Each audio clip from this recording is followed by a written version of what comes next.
30 వసంతాల రాజకీయ ప్రస్థానాన్ని నడిపించి మళ్ళీ కొత్తగా మన ముందు 30 సంవత్సరాల యువకుల్లాగా కూర్చున్నటువంటి నరేంద్ర గారు, మీకు పుట్టినరోజు శుభాకాంక్షలు సార్. నాకు ఇంకా 30 సంవత్సరాల వయసులో ఉన్న కుర్రవాళ్ళలాగే మా ఎమ్మెల్యే గారు కనిపిస్తూ ఉన్నారు.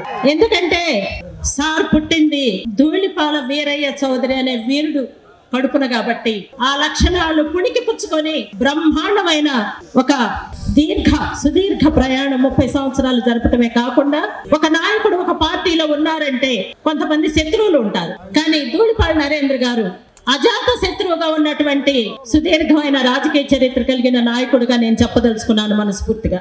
అన్ని పార్టీల వాళ్ళతో నవ్వుతూ మాట్లాడుతుంటారు, ఆయన కూడా నవ్వుతూ పలకరిస్తూ ఉంటారు. నేను ఒకటి గమనించాను, మాది పెద్దగా కానీ ప్రదర్శించడం అనేది ఒక్క ధూళిపాల నరేంద్ర గారి దగ్గరే నేను అభిమానులను చూశానని చెప్పదలుచుకున్నాను. కోదం వచ్చినట్లుగా ఉంటారు కార్యకర్తలు.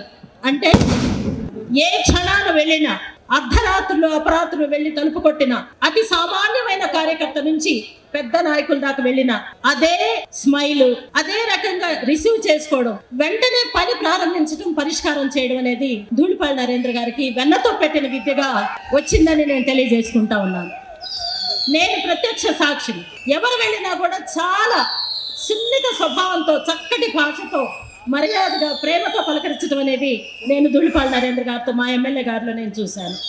సార్, నేను ఒకటే కోరుకుంటున్నాను, ఈ వేదిక ద్వారా మీ వారసత్వాన్ని పుణికిపుచ్చుకొని మీ రాజకీయ వారసులుగా అన్ని కులాల నుండి నాయకుల్ని తయారు చేయాలి, చేసి ఉంటారు.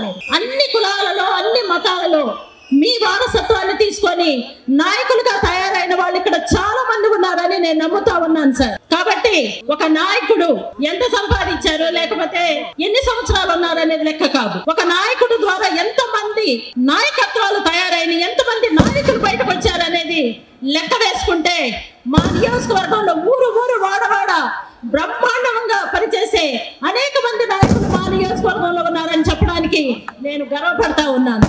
కాబట్టి మిత్రులారా, ఈ రోజు ఈ హోర్డింగ్స్ అన్ని చూస్తుంటే ఎంత చిన్న వయసు నుండి సార్ రాజకీయాల్ని, సామాజిక స్థితిగతుల్ని, రాజకీయాలని, మనుషుల మనస్తత్వాల్ని, కులాల స్వభావాన్ని, వాళ్ళ సాంప్రదాయాల్ని, సంస్కృతుల్ని చక్కగా అవపోసన పట్టి వాటి ప్రకారం నడుచుకుంటూ వెళ్ళిన మంచి నాయకుడిని నేను చూశాను. కాబట్టి నేను ఈ సందర్భంగా నాకు ఈ అవకాశం ఇచ్చినందుకు మీ అందరికీ, నిర్వాహకులకు అందరికీ ధన్యవాదాలు తెలియజేస్తా ఉన్నాను. చివరిగా సార్, జీసస్ క్రైస్ట్ పుట్టిన డిసెంబర్ నెలలోనే మీరు కూడా పుట్టారు సార్. తప్పకుండా ఇక్కడ క్రైస్తవ సోదరులు కూడా ఉండుంటారు. క్రైస్తవ సోదరులందరి తరఫు నుంచి కూడా మీకు పుట్టినరోజు శుభాకాంక్షలు తెలియజేస్తున్నాను సార్. Thank you.